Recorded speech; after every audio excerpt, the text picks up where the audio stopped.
बिस्मिल्लाहिर्रहमानिर्रहीम। अस्सलाम वालेकुम। मैं आपको अपने चैनल सारेम कोचिंग सेंटर में खुशामदीद कहता हूँ।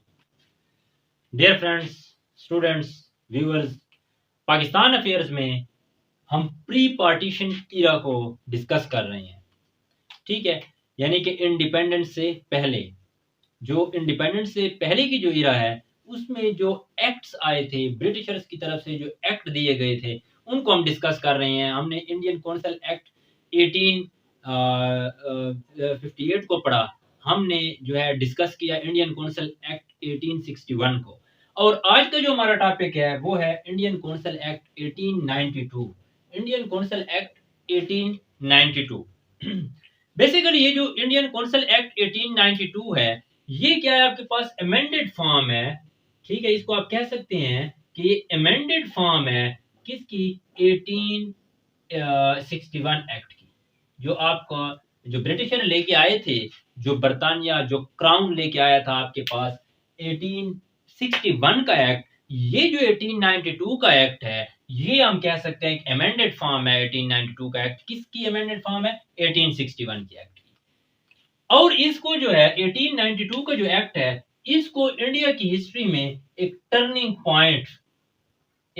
पॉइंट समझा जाता है। इंडो पाक हिस्ट्री के अंदर इसको एक टर्निंग पॉइंट समझा जाता है। क्यों समझा जाता है, वो इसलिए कि जितने भी एक्ट आए हैं इससे पहले, ठीक है, इंडिया की इंतजामी अमूर को चलाने के लिए, ठीक है, इंडियन अफेयर्स को चलाने के लिए, उसमें उनके जो एडमिनिस्ट्रेटर होते थे वो कौन थे, वो ब्रिटिशर्स थे।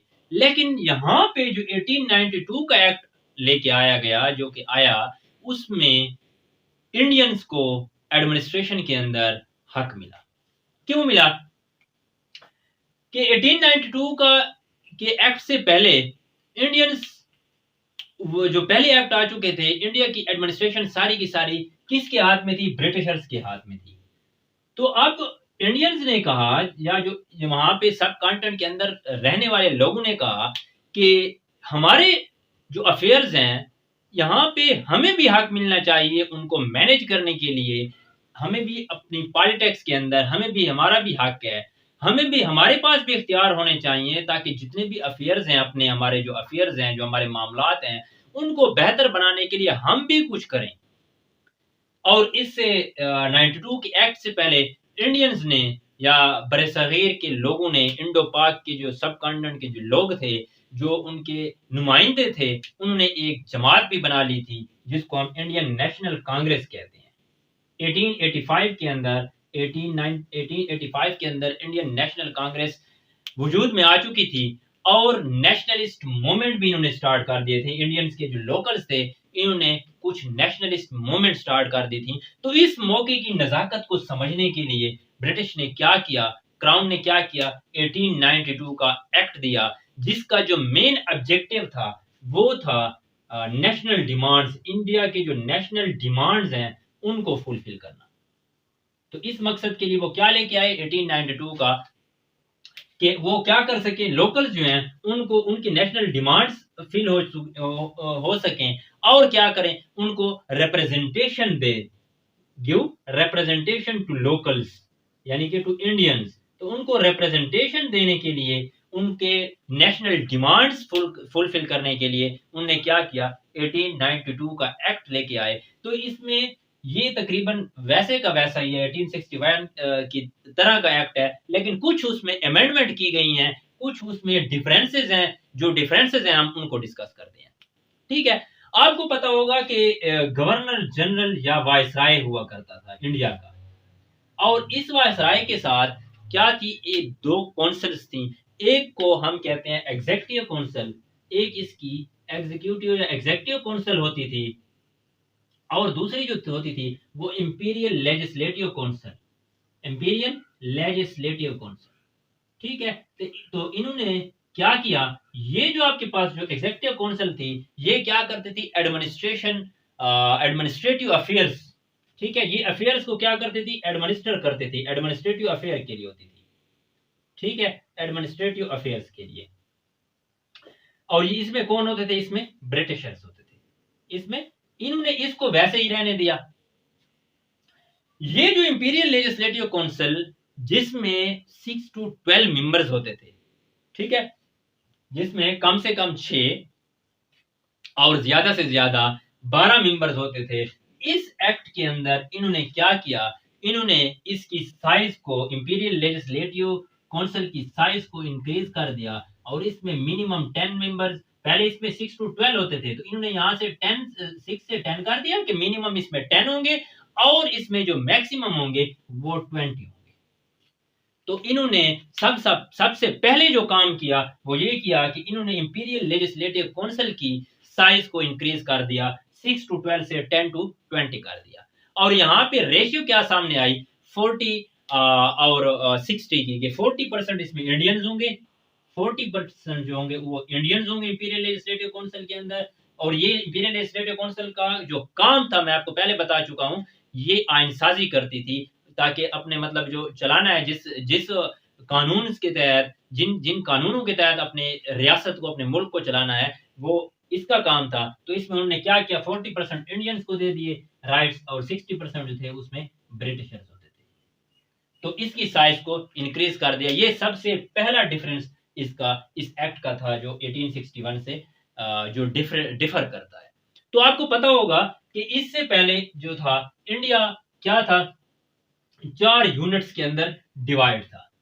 क्या था, इसको क्लियर कर लूं मैं, क्या था, इंडिया जो था 4 यूनिट्स के अंदर डिवाइड हुआ था, ठीक है। उसमें जो सबसे पहला यूनिट, उस यूनिट्स के अंदर आपके पास बम्बे आता है, ठीक है, आपके पास जो है कलकत्ता जो है आपके पास वो आता है, आपके पास जो है मद्रास, ठीक है, नेक्स्ट जो है आपके पास मद्रास, और मद्रास के साथ साथ एक NW province, north west province and oath, ठीक है, नॉर्थ वेस्ट प्रोविंस और प्रोविंसेस और ओथ का इलाका इसमें जो है आते थे। तो उन्होंने क्या किया, इन डिवीजन से उन्होंने कुछ रिप्रेजेंटेटिव्स उठाए।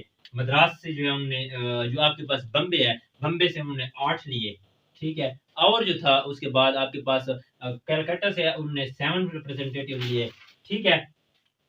इस तरह जो मद्रास था आपका, इस तरह उन्होंने मद्रास से 7 रिप्रेजेंटेटिव मद्रास से लिए और नॉर्थ वेस्ट प्रोविंसेस या ओथ जो है वहां से उन्होंने क्या किया, 6 रिप्रेजेंटेटिव लिए और इनसे कहा कि इंडिया काउंसिल के अंदर और कानून साजी में आप लोगों को हम जो है नुमाइंदगी देते हैं, लेकिन जो फाइनल नॉमिनेशन है, जो फाइनल नॉमिनेशन है वो किसने करनी है, वो फाइनल नॉमिनेशन जो है वो गवर्नर जनरल, सॉरी, नॉमिनेशन जो है वो किसने करनी है, वायसराय ने या जो गवर्नर जनरल था उसने करनी है, ठीक है। इसके बाद जो दूसरी बात थी इस एक्ट के अंदर वो ये थी कि प्रोविंसेस को, किसको, प्रोविंसेस जो थे इंडिया के, उनको क्या दिया गया, उनको राइट मिल गया, प्रोविंसेस को राइट दिया किस चीज का, तो इससे जो क्या हुआ, फाइनल नॉमिनेशन किसने करनी है, वायसराय ने। तो अब हिंदुस्तानियों की जो थी लॉ मेकिंग के अंदर, आइन के अंदर, आइन साजी के अंदर पार्टिसिपेशन क्या हो गई, ज्यादा हो गई। अब आते हैं दूसरे पॉइंट पर, प्रोविंसेस को जो है, जो प्रोविंसेस थे इंडो पाक के अंदर, उनको लिमिटेड डिस्कशन के लिए कुछ इख्तियारात दिए गए कि वो रेवेन्यू को और एक्सपेंडिचर को, ठीक है, रेवेन्यू और एक्सपेंडिचर के ऊपर वो क्या कर सकते हैं, वो लिमिटेड डिस्कशन कर सकते हैं, कुछ ना कुछ उसको क्वेश्चन आंसर की, मतलब एक क्वेश्चन करने की या डिस्कशन करने की, उसके ऊपर डिस्कशन की जो है उनको क्या दी गई, लिमिटेड डिस्कशन की आजादी मिल गई प्रोविंसेस को, ठीक है। उसके बाद जो नेक्स्ट था आपके पास वो ये था कि उन्होंने क्या किया, उन्होंने कहा कि Indians allowed to participate in council, in councils to understand rules, कि इंडियंस जो हैं, उन्होंने एक और पॉइंट इसमें लेके आए वो कि इंडियंस जो हैं इनको क्या है, इनको हम क्या करते हैं, इनको अलाउ करते हैं किस चीज के लिए, ये पार्टिसिपेट करें काउंसिल्स के अंदर, पार्टिसिपेट, ये पार्टिसिपेट करें किस चीज के अंदर, काउंसिल्स के अंदर, कि they are allowed to participate in councils to, किस चीज के लिए, टू अंडरस्टैंड रूल्स, ठीक है, ये पार्टिसिपेट करें ताकि ये अंडरस्टैंड कर सकें रूल्स को, कानून को। वायसराय को अलाउ किया गया टू इनवाइट, वायसराय को इस एक्ट के थ्रू वायसराय को क्या किया गया, अलाउ किया गया कि वो क्या करे, इनवाइट, दावत दे, उनको बुलाए, बॉडीज इन इंडिया के अंदर जो है वो कुछ इनको बुलाए and select as their representatives are as non official in central legislature, कि सेंट्रल लेजिस्लेचर के अंदर वो उनमें से ऑफिशियल्स या नॉन ऑफिशियल्स को या एज ए रिप्रेजेंटेटिव उनको क्या करे, जो है सेलेक्ट करे। ठीक है।